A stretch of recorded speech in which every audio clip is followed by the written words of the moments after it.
ladies and dudes, for the very first time in YouTube history, I'm going to do my very own ranking video. A video that featured the 7 previous characters that came from in all 5 of the Spider-Man films that is in No Way Home. And it's almost a year when this movie came out in theaters and starting to become one of the best Spider-Man films of all time. Well, anyway, hi ladies and dudes. This is Rebecca Lynn Barkley, aka Boobop 1987. This is my review for today. And today I have no review, ladies and dudes. I'm finally going to do it for all of you. I'm finally going to do my very first ranking video that only featured the 7 previous characters. All 7 characters from all 5 of the Spider-Man films. From Spider-Man 1 to Spider-Man 3 and Amazing Spider-Man 1 to The Amazing Spider-Man 2. All 7 characters who is completely there for Spider-Man No Way Home. And see which one of these characters made it from worse to decent to good and all the way to the best. This is going to be one roller coaster ride of a video. Don't you think, ladies and dudes? Oh yeah, I guess everybody wants to know is, are you gonna add that reporter dude on the list? I got some bad news to tell you. About that reporter dude, and since we're all familiar to him from the Tobey Maguire version of Spider-Man, he's not going to be in it because it is weird that he's in the MCU world and not in the Tobey Maguire world. It is kind of confusing. It's a good idea that he could come back and reprise his character again, but in a different film and a different version of the character. So Sally, he doesn't count. He doesn't count at all in the ranking video. I will say he did a pretty decent job, playing his character again, but this guy doesn't have much of a storyline to it, sadly to say. So yeah, it's a good thing he came back and reprised his role, but the storyline is the same thing all over again, sadly to say. So here we go, ladies and dudes. Buckle up your seatbelts, or eat whatever for breakfast, lunch, or dinner, whichever area or cave you come from, or you get the picture. Here we go. Here are my rankings of the 7 previous characters, all 7 male dudes who came from the previous Spider-Man films that is in No Way Home.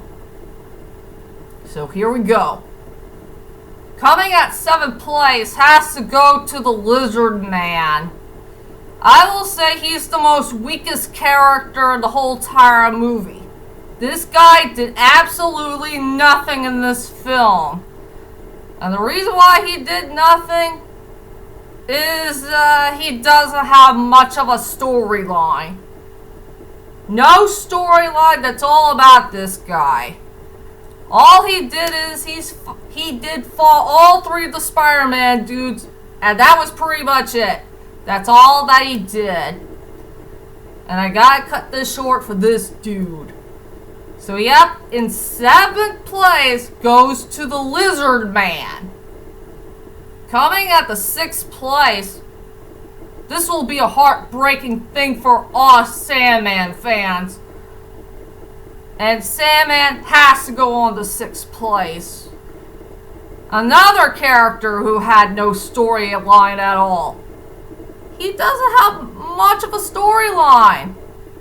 There's nothing about him that made the character interesting. And I know in Spider-Man 3, he only had a little bit of a storyline. I wish he deserves more. But in this film, he doesn't. The only thing I can appreciate about this character is he does have a few moments here and there. Like he did help out Peter One, take care of Electro. And Sandman does have a heart-to-heart talk with Electro, trying to get to know him just a little bit.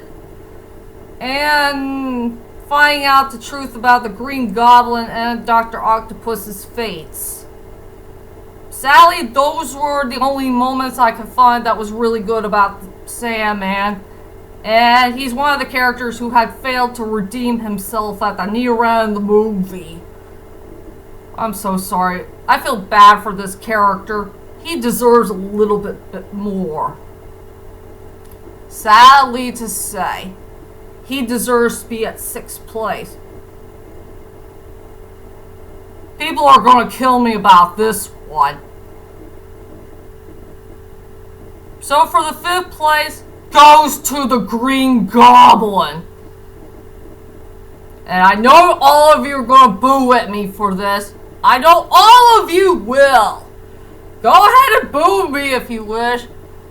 But let me get something cleared out about the Green Goblin, okay? There's only 5 things I can enjoy about the Green Goblin. Just 5 things.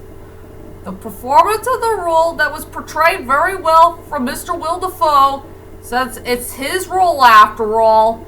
He did a good job with the performance of the role of the character. He could do his own stunt. I can appreciate that. He does have a creepy face. And also he has some good dialogues. Those were the best parts I like about the Green Goblin.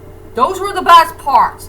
But the weakest point about this character is he had no storyline to him. I can't find a good storyline that was interesting about the character. I will say he had the most weakest storyline ever. How the heck you gonna like a main villain of the movie if he doesn't have much of a storyline? His storyline was way too weak, way too disappointing, and his storyline was completely lost. And the costume design is way too muscular for my taste. I'm sorry, everybody. Forgive me for saying this, but the Green Goblin is not the show stealer of the movie. I just didn't feel it at all. Will Dafoe did a pretty good job with the role and the performance, but the character-wise, he did not steal the show for me. Nope, zero, nada. I think I like him better playing the Hunter instead. I think I better go back and rewatch the Hunter. If you know what I mean. But there will be one character who will be the true show stealer for this whole entire movie, and I will tell you that character in a moment. So yeah, coming at 5th place has to go to the Green Goblin. Coming at the 4th place has got to go to Electro. I will appreciate Jamie Foxx's role and the performance of the character, and I have no problem with what the heck he looks like. I know in the comic books he's a lot different, but I don't mind him at all. So we got clear on that, ladies and dudes. I have no problems with Jamie Foxx as Electro. I will say the most positive thing I like about Electro is his funny dialogues, and he has a couple of funny jokes here and there. And his look and design, and the costume design is fine. Just fine. And I don't mind him in his human form. So we are clear at that. And yeah, his storyline was kind of decent too. He does have a decent storyline, but not all that much. But the weakest point about the character, he's way too cocky, way too arrogant. He focused on electricity too much. And most of all, he did not redeem himself at the near-end point of the movie. Sadly to say. I will say he's a very decent villain. And he's fine to watch. Enough said about Electro for the 4th place. Coming in 3rd place has to go to Peter 2, played by our dear beloved Tobey Maguire, the one that started all for the Spider-Man franchise.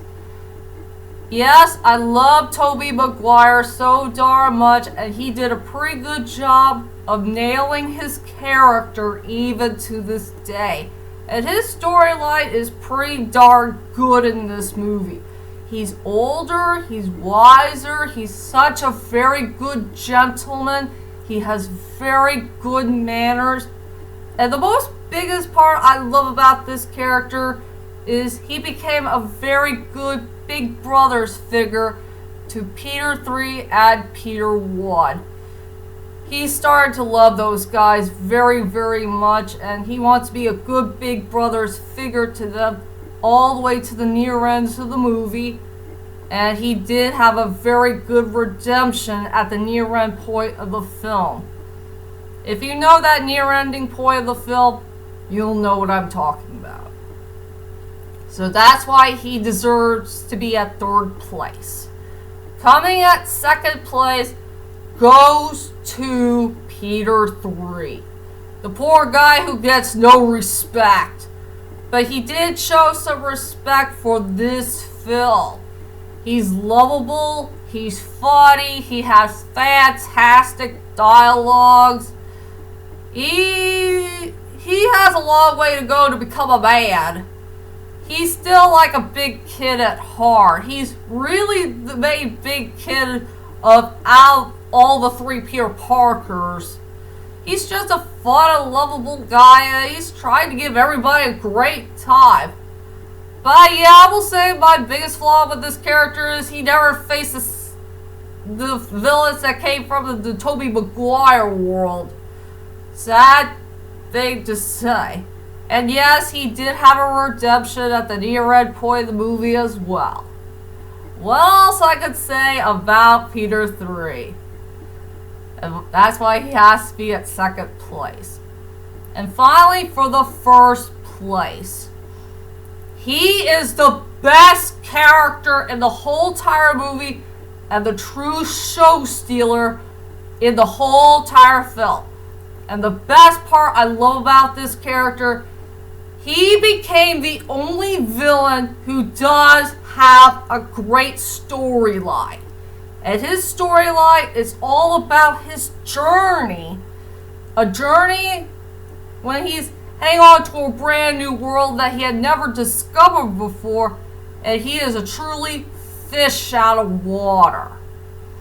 So for 1st place, the only villain that I care about in this movie and changing ways from being bad to good is none other than Dr. Octopus, aka Dr. Octavius, Dr. Otto Octavius, or Doc Ock, whichever name you prefer, played by our dear beloved Alfred Molina. This guy is the real show stealer of the movie. The best character in the whole entire film, hands down or claws down.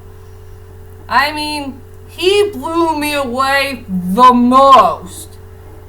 His storyline is really well done and very well told. I wonder if everybody who did Spider-Man No Way Home is truly a big fan of Dr. Octopus.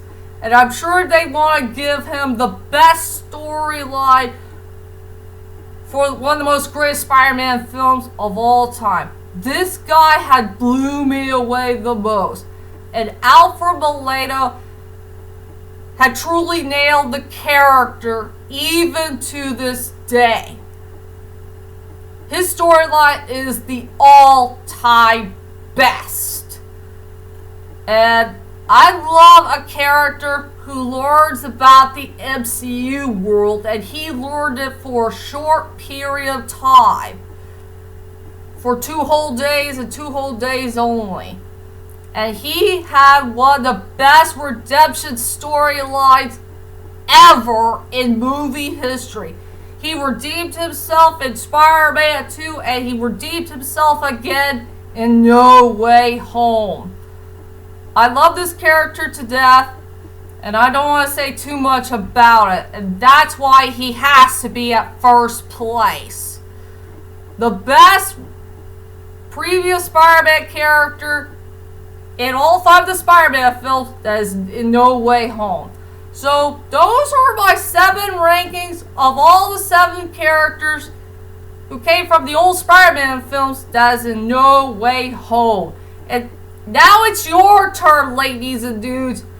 It's your turn to make your own ranking of the 7 previous characters from all 5 of the Spider-Man films that is in No Way Home. And I will do more videos coming really soon in the main future. So, that is it for now. I'll see you guys later, and sayonara!